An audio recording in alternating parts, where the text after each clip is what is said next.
Twinkle, Twinkle, Little Star, played on the piano by Shelby Beck. The goal of the task is to play the song on the piano accurately and quickly enough for it to be easily recognized as the song Twinkle, Twinkle, Little Star. How is this done? I'll practice the song by using the block practice method, and I'll be learning the song in two parts. Block practice is when the individual rehearses the skill over and over until improvement is seen. By breaking the song into two sections, I can use this method of practice effectively. Predictions. I predict that after many trials and practice, I'll be able to play the song successfully. However, I do not think I'll be able to play it very quickly the first few trials. What is a skill? It is achieving some well-defined environmental goal by maximizing the certainty of goal achievement and minimizing the physical and mental costs of performance. What are the three elements of a skill? Perceiving the relevant environmental features. Number 2, deciding what to do, where to do it, when to do it. And number 3, producing organized muscular activity to generate movements to achieve the goal.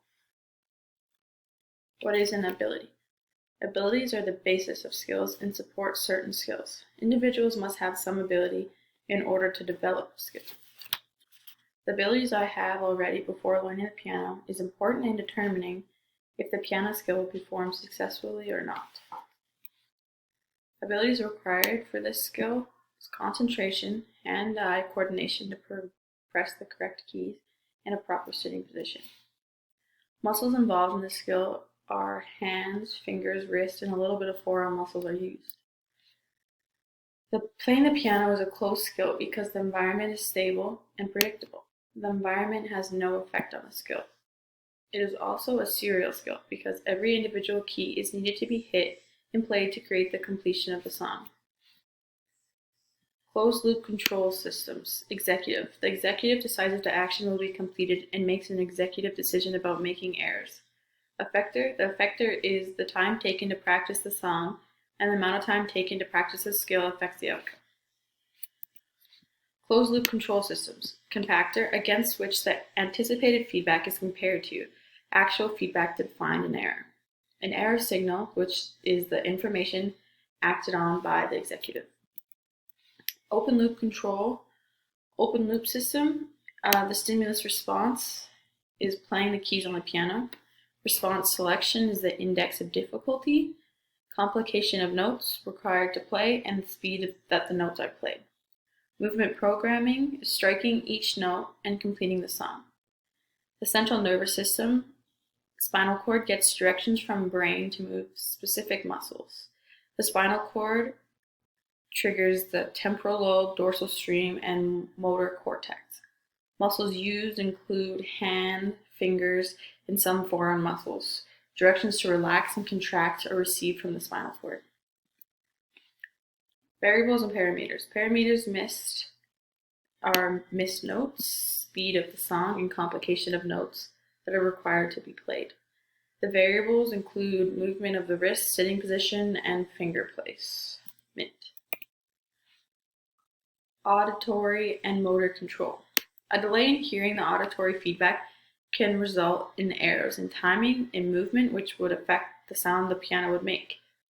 And vision, even if it is incorrect, can override correct auditory information, and that can provide a problem when playing the piano.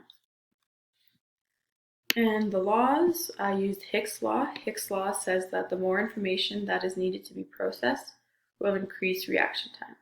In piano, the more complex the notes were, the more parallel processing with the two hands makes it harder to move to the next note.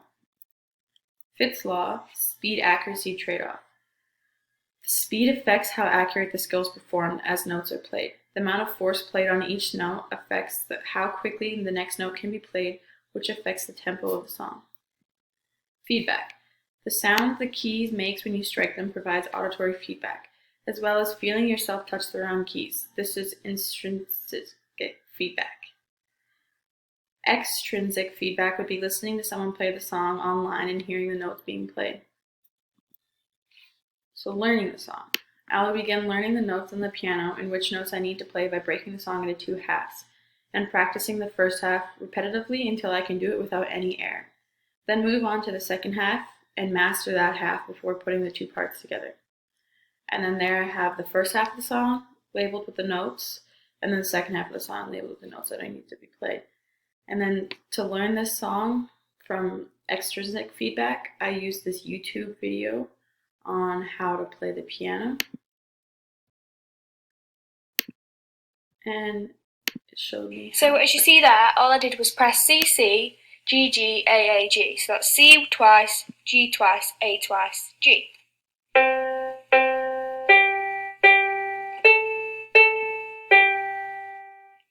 So that's just the first line.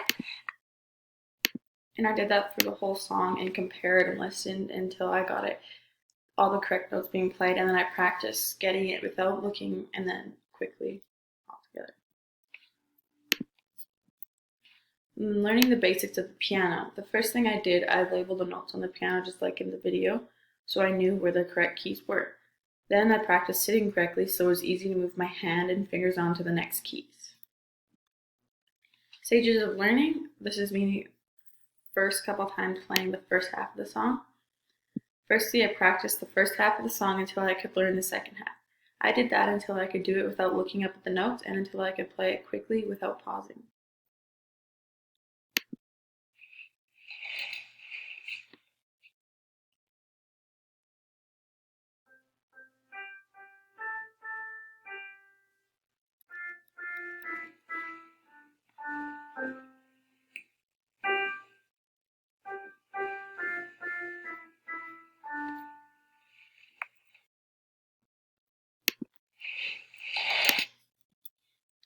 And then here is me playing the first half of the song again after practicing. After practice, the song got quicker without any mistakes, so then I knew it was time to move on to the second part.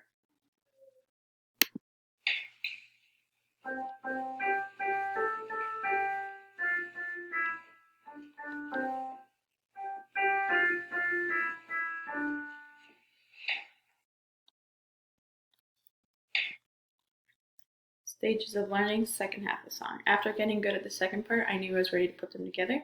So then here's me playing the second part of the song.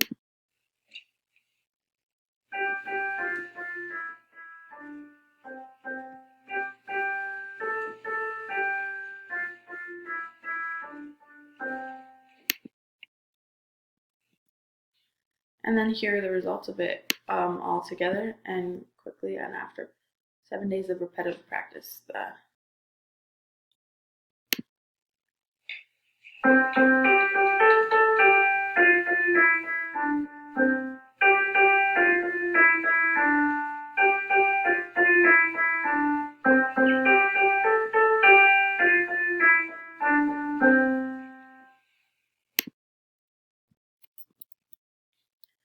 then here I have error/constant error. In order to get trials to see how often I was making errors, I sat down for 7 days and played the song to see how often I was going to, so looking up the notes or playing the wrong note.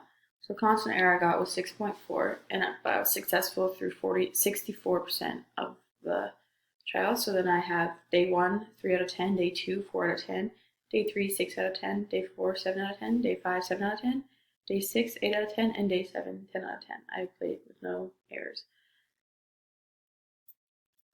And then for references, those are my references.